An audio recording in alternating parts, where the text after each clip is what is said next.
जय जय श्री राधे। सभी सनातन प्रेमियों को मेरा सादर नमस्कार। आज मैं आप सभी को सफलता एकादशी व्रत कथा सुनाने जा रही हूँ। चंपावती नगरी में एक महिष्मान नाम का राजा राज्य करता था। उसके 4 पुत्र थे। उन सब में लुम्पक नाम वाला बड़ा राजपुत्र महापापी था। वह पापी सदा पर स्त्री और वैश्यगमन तथा दूसरे बुरे कर्मों में अपने पिता का धन नष्ट किया करता था। सदैव ही देवता, ब्राह्मणों, वैष्णवों की निंदा किया करता था।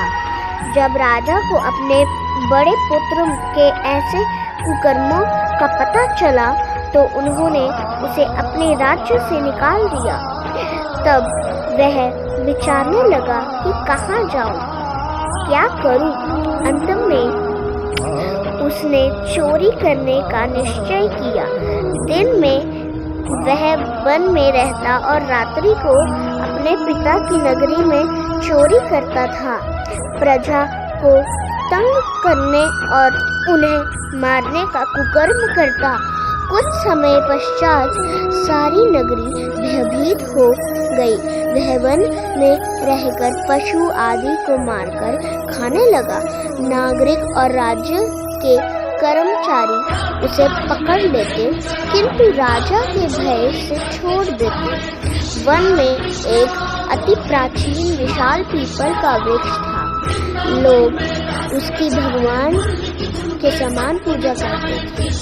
उसी वृक्ष के नीचे वह महापापी लुम्पक रहा करता था। इस वन को लोग देवताओं की क्रीड़ास्थली मानते थे। कुछ समय पश्चात पौष कृष्ण पक्ष की दशमी के दिन वह वस्त्रहीन होने के कारण शीत के चलते सारी रात्रि सो नहीं सका। उसके हाथ पैर अकड़ गए। सूर्योदय होते होते वह मूर्छित हो गया। दूसरे दिन एकादशी को मध्याह्न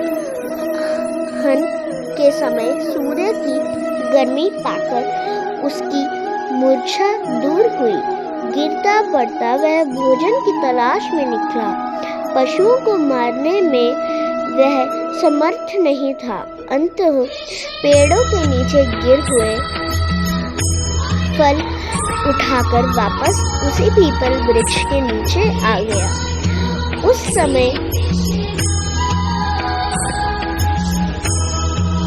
समय तक भगवान सूर्य अस्त हो चुके थे।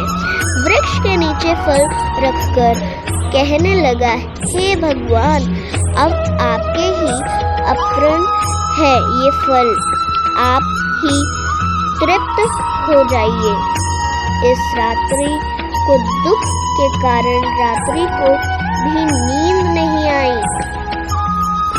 उसके इस उपवास और जागरण से भगवान अत्यंत प्रसन्न हो गए और उसके सारे पाप नष्ट हो गए।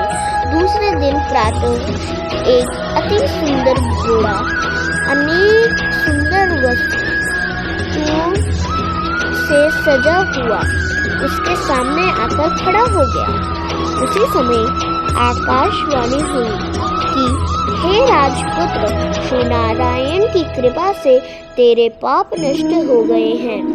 अब तू अपने पिता के पास जाकर राज्य प्राप्त कर।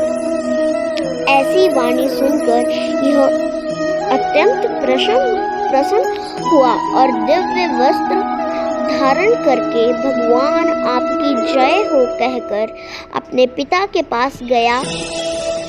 उसके पिता ने प्रसन्न होकर उसे समस्त राज्य का भार सौंप दिया और स्वयं वन में रास्ते चल दिए। अब लुम्पक शास्त्र अनुसार राज्य करने लगा। उसकी स्त्री, पुत्र आदि सारा कुटुंब भगवान नारायण का परम भक्त हो गया।